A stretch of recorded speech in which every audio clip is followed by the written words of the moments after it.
One day, oceanographer Tom's family, his wife Julia, and two children, Cassie and Ben, set off on a yacht trip in the Caribbean Sea. While Tom and Ben are busy fishing and Cassie is absorbed in her gadget, Julia goes for a swim. Suddenly, something unsettles her. Julia looks around, but the sea remains as calm as ever. However, she feels a distinct sense of dread, as though something large and dangerous is circling around. At the same time, the instruments on the yacht start acting strangely. But Tom, preoccupied with fishing, pays no attention to them. Meanwhile, Julia feels worse and eventually begins to drown. She screams, but the family doesn't hear her. The water seems to shift and pull her farther from the yacht. As the situation becomes critical, Tom finally hears her voice. He rushes to the helm, and the yacht moves toward the distant Julia. Tom dives into the water. With the children's help, they pull her aboard and revive her. Tom is angry, as he always asks that swimmers notify the others when going into the water. Julia apologizes, and the incident is soon forgotten. Besides, the family has a reason to celebrate. Today is their son Ben's 13th birthday. Tom lights the candles on the cake, and everyone congratulates Ben, who receives gifts, while Cassie takes a group photo of the happy family. At that moment, Cassie's boyfriend calls her. He asks her about the swim, but suddenly, a sudden and intense storm begins in the background. Cassie is worried, but her boyfriend reassures her that he's safe. The connection cuts off. Cassie tells her parents about the storm on land, but then everyone feels some jolts. They rush to the deck and see massive whale carcasses surfacing around the yacht. Tom explains that sometimes whales get disoriented during storms, but these animals are pushing the yacht, threatening their safety. Tom dives into the water and soon returns aboard, injured. While trying to figure out what's going on, he cut himself on the propeller. Julia stitches up the cut on her husband's shoulder, and he explains that the yacht's shafts seem bent, likely from a tail strike. Now, they're unlikely to be able to sail away later. Cassie tries to re-establish communication, but there's no signal. The radio isn't picking up any signals either. Tom begins calculating their supplies. There's enough water for about 4 days, no more, but they were on a shipping route, so someone is bound to find them. However, ominous sounds come from outside, and when the family steps out onto the deck, they see glowing objects falling from the sky. They fall closer and closer, and Tom, taking a risk, starts the engine. He manages to steer the yacht away from the next meteorite, but the engine is finally damaged. The next object falls so close that the family can see they are artificial satellites of Earth. A strong wind starts blowing, and the instruments go haywire. The terrified family hides inside the yacht, which is being tossed by the waves. They put on life jackets and prepare for the worst when a strange ringing sound is heard, causing nausea and nosebleeds. Tom tries to signal for help with a flare gun, but it's all in vain. The family barely survives the night. In the morning, they are relieved to find themselves alive, but there's a gaping hole in the side of the yacht, and it's unclear why it's still afloat. The family goes outside and freezes in amazement. The water is gone, and their boat is standing on a rocky outcrop in the middle of a stony desert where the ocean once was. Sometime later, Tom tries to reassure his family, saying that not everyone could have perished. He takes measurements and realizes that the compass is lying. North isn't where it's supposed to be. This means the Earth's poles have shifted. Such a thing has happened on Earth before, but a long time ago. It turns out that the sea has retreated to where the land used to be, and most likely, humanity has perished. Cassie can't bear this revelation and runs to the cabin, asking to be left alone.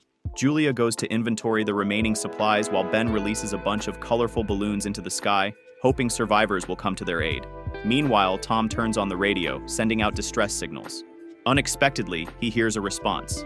It's from NATO, the captain of a small submersible. They were deep underwater when the catastrophe happened, and that's why they survived.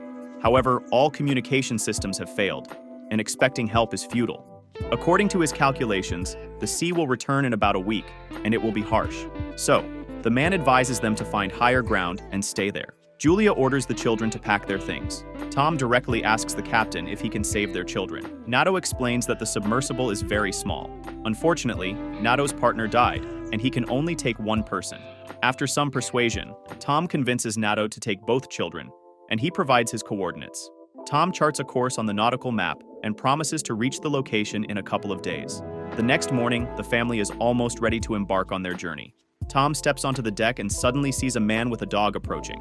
He walks toward him and greets him, but notices that the man is injured. He offers the traveler some water. The man drinks it, and then suddenly punches Tom in the face, which Julia sees. She rushes to her husband as the traveler plunges a makeshift spear into Tom's chest. The dog keeps Julia at bay, though.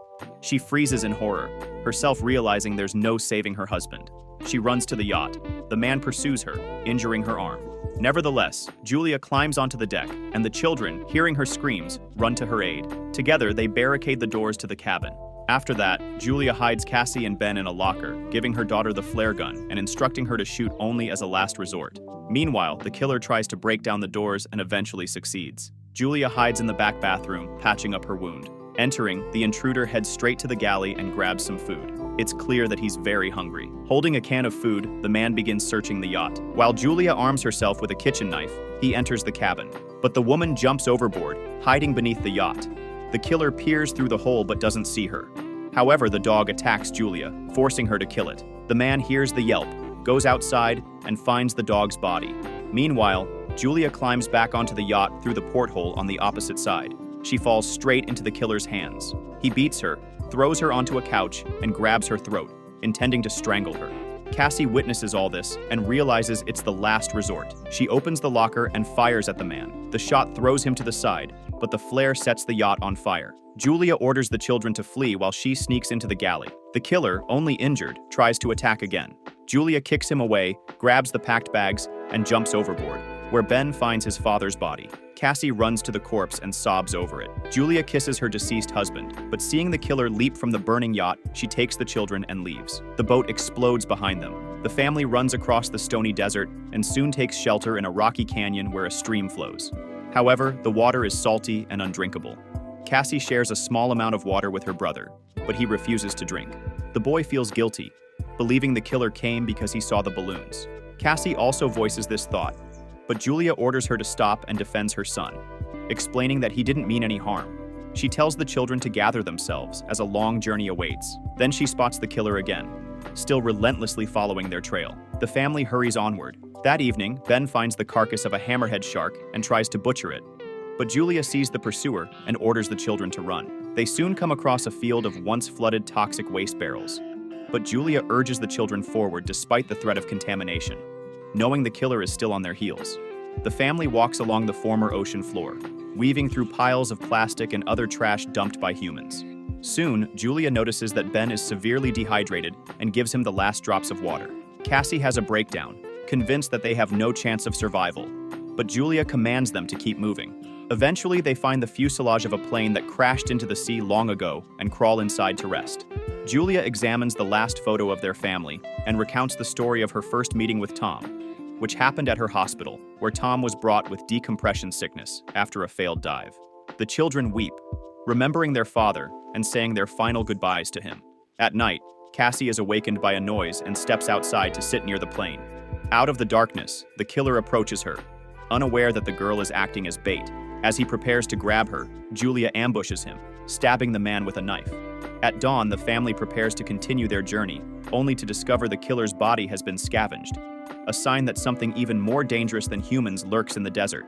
They move on. Julia consults the map. When Ben suddenly rushes ahead, his mother yells for him to stop, but the boy sprints toward a salty puddle and manages to drink a few gulps. Julia drags him away, but the boy becomes sick. Soon, they come across some plastic chairs and build a makeshift shelter from the sun, resting inside it. Suddenly, Julia hears strange sounds.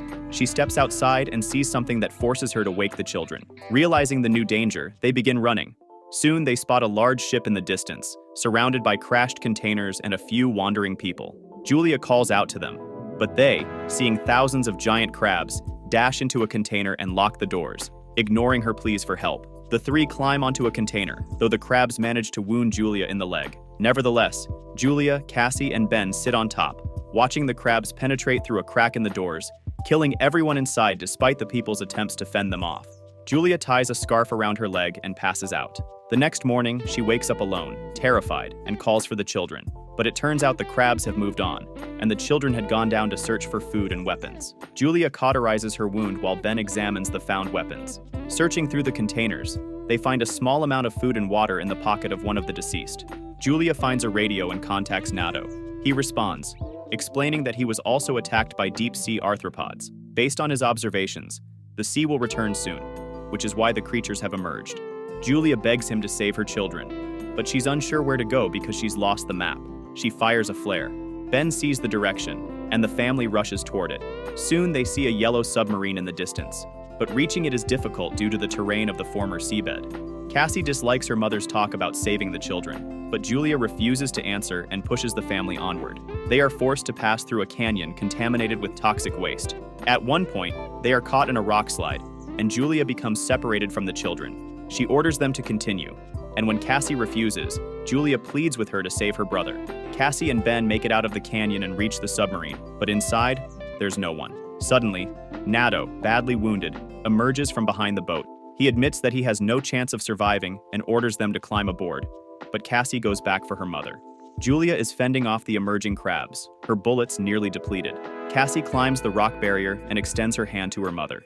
They manage to reach the submarine just as the crabs overrun Nato, who dies in their claws. The family climbs aboard, and just then, an ocean wave crests over the horizon. The water lifts the submarine and drags it across the rocks. As Julia watches, everything that happened over the past few days flashes before her eyes. She passes out. When she awakens, she finds the vessel at a standstill. Julia opens the hatch, and the family emerges to find themselves in a ruined city, carried there by the wave. Despite a great concept, the film failed to make an impact, largely due to the many mistakes made by its creators.